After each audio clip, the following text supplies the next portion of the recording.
Hello everyone, Anthony here from PCY Collectible Trading Cards, and today's video is entitled How to Play Card Fight Vanguard. Don't forget, like and subscribe buttons are down below. Please click those if you haven't already. Leave a comment, whether positive or negative. Any and all feedback is greatly appreciated. And be sure to check out links down below for my Facebook page, which is where you will also be notified of when videos are posted on YouTube, as well as my eBay store and my tcgplayer store. Links are down in the description below. Same name, PCY Collectible Trading Cards. So, how do you play Card Fight Vanguard?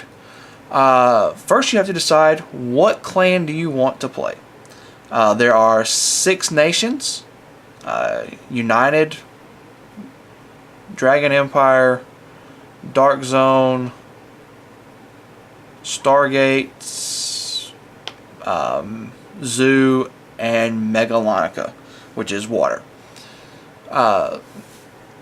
Each of these 26 different clans do something completely different that the others typically don't do, or do better than others.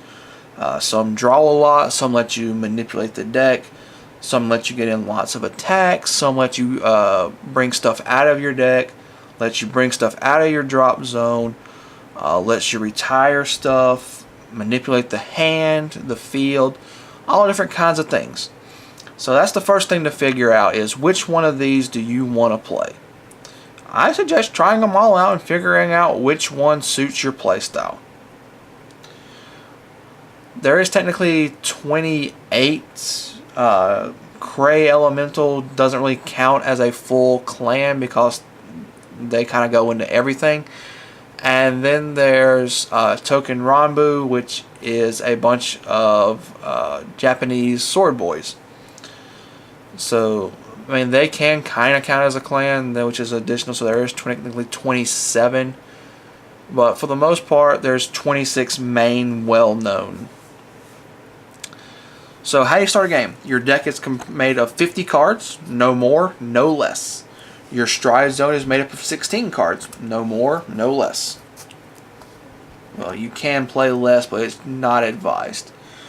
We'll start with the stride zone first, because that's probably the easiest thing. It's divided into 2. You have your strides, you have your G-guards. Strides are for offense, G-guards are for defense. Your main deck is comprised of cards that go from grade 0 all the way up to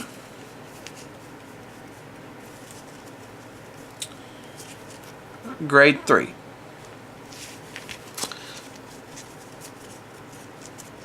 Your deck has to have 16 triggers, and then after that, your choices are purely up to you. So, you start by having your starter face down. That's what the grade 0 guy is called, your starter. Shuffle your decks, and you draw 5 cards to start with.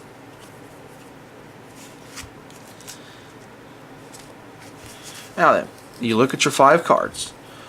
Determine which ones you do and do not want to keep. So for this particular hand, there are 2 cards that I would rather not have in my starting hand.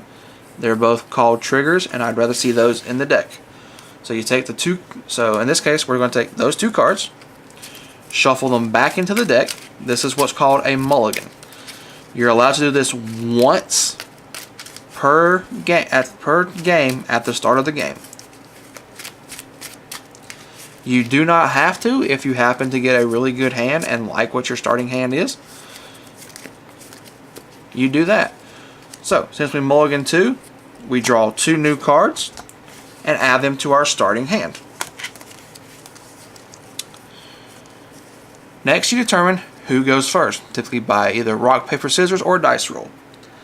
So once that has been determined, you stand up the Vanguard. Draw for turn. Alright, so as you can see, and this goes in numerical progression, you go from 0 to 1, from 1 to 2, from 2 to 3. So I'm going to do what's called a ride. I pull this guy back, and place my grade 1 now in the Vanguard circle. Since it is the first turn, I do not get to attack. That is all I choose to do, so I pass my turn. Then my opponent will go and do the same thing. However, they get to attack. So we'll say they'll attack first. They do what's called a damage trigger check. They'll reveal the top card of their deck, and whether it's a trigger or not will determine how much damage we take. Everything is inherently 1 damage unless a card or effect gives it an additional. So we'll say they didn't hit a trigger, so we do what's called a damage check. We reveal the top card of our deck, which in this case is a trigger. So if they had any additional attacks, now this is now at 12,000 power because it has a value of 5,000, and 5 plus 7 is 12. That goes over into our damage zone for us to use later. If we were at rest, we would stand, draw, and now it was our turn to ride. So we will do the same thing. We'll place a grade 2.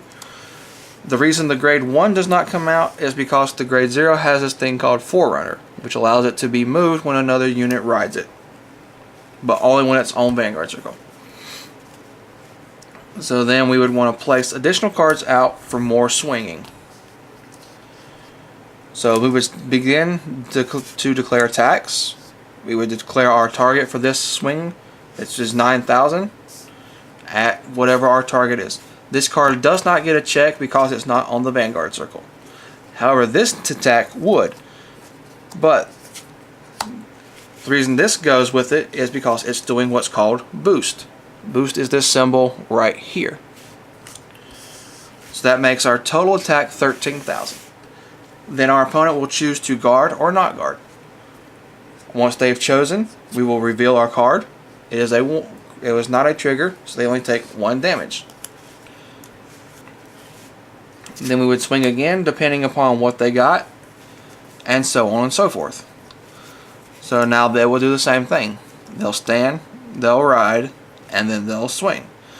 So let's say they want to swing at our Vanguard, but we won't want to play a card from our hand, so we're going to do what's called intercept. Grade 2s get this ability because of this icon right here. It's a little arrow triangle that says allows them to intercept. So that's a 5k shield. It blocks their attack. Now let's say they want to swing with their Vanguard. I wish to guard from hand, so I want to drop down a 10k shield. As you can see, their shield value is located on the side of the card, and that's only the value when they're guarding. So that would make it typically 1 to pass, which means they would have to hit a trigger in order to hit us for damage. So for this example, we'll say they do not, and that is the end of their turn. So we will stand our units. We will draw our card. Now in this situation, we do not have a grade 3, which allows me to do what's called G-assist. This is when you're looking for a grade that you don't have, whether you're missing a grade 1, a grade 2, or a grade 3. Now if you have the required grade to do so, you cannot do what's called G-assisting. So you reveal your hand to your opponent.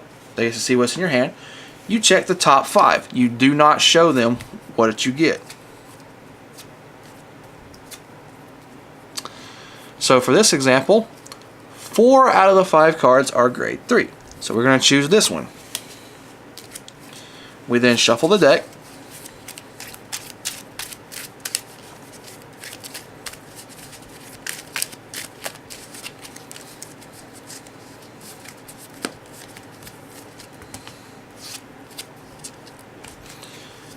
Then take 2 cards from our hand,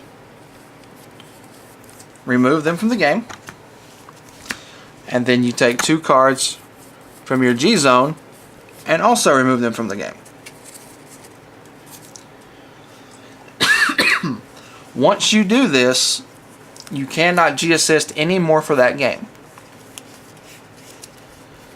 So then we would do like we did last time. We would swing. But now because we're at grade 3, he has what's called twin drive. This icon right here indicates twin drive. So instead of checking one card, we check two.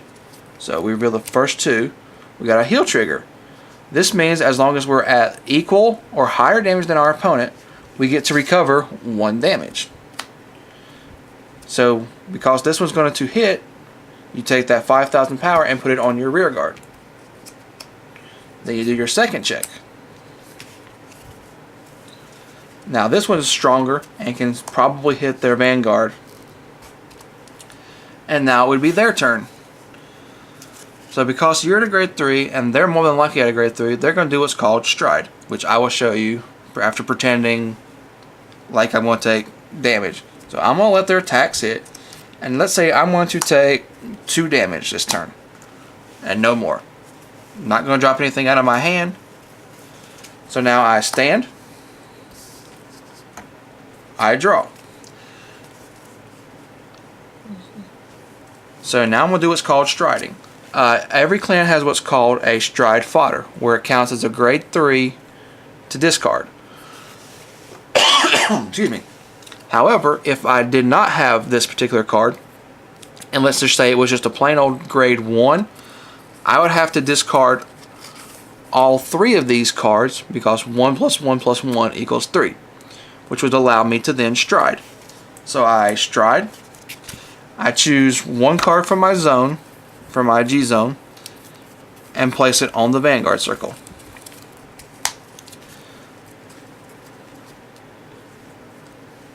And then you would activate skills accordingly, which is what these are for. Whether it's counterblast, soul blasting, discarding cards, those are all your costs. Other cards allow you to flip damage face up once it's face down, and other things like that. In fact, there's an entire clan that manipulates their damage zone. They're called Angel Feather. So my particular one has a on stride skill that lets me counterblast 1, retire 1, search through my deck for 2 cards that are grade 1 or less. So for this example, we're going to call out 2 grade 1s.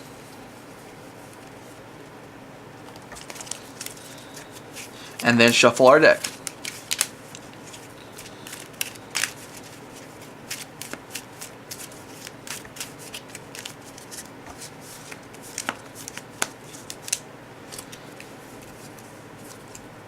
And then I'm going to place another card down so I can use his other effect, his effect. His effect says that when I retire 1, my opponent has to retire 2 cards on their field. And if they cannot retire the full 2, then I get 4K to the front row. So that's really good things. So I retired my 1, they'll retire their 2.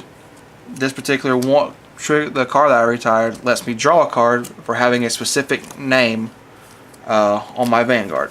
And in this case, I just happen to draw another grade 2. So I'm gonna play it out there, and I'm gonna have a lot of. I'm trying to go all in on this swing on this turn. So I swing, then I swing with my Vanguard, which is sitting at 33. So how it gets to 33 is that, see where it says 15,000 plus? So it's plus the card you ride, which has an 11,000 power, so that makes 26. My grade 1 is boosting, from what I mentioned earlier, which makes it 33. Now, instead of 2 drives, these get triple drive, so that means you do 3 checks instead of 2. And there are cards that will grant you a 4th check as well. So, for this one, we're going to do 3 checks. There's our first, our second, and our third. So this would be for 1 damage only because I didn't reveal any triggers. And then again, I would swing with my last column, and that would be the end of my turn. My opponent will stand, do their stuff, and so now they're wanting to swing. So we have this thing in our hand called a heel trigger. we also have these things called G guards. So what we do is we discard this hill trigger to G guard, which are these cards in green. So we're going to drop one of these down and say, no, you're not hitting us this turn. And then that ends that, and it goes face up. The other type of guarding is called perfect guarding, or quintet walls, but most people use perfect guards. These are these things right here on the side that are in gold or silver, depending on if you're using newer or older cards. So this is called a perfect guard or a complete guard. So to do this, you place it face down, you discard a card, whatever card you want, and you're saying no matter what triggers you check, you're not hitting me. Now, the only exception to this rule is called guard break, which is in a clan called Dimension Police, where if they reveal a grade 3, they say, guess what, I'm hitting you anyway. But typically, perfect guards say, no, you're not hitting me. So we're going to say they hit all 3 triggers, and then we're not able to guard the last attack. So they're going to hit us for a lot of damage.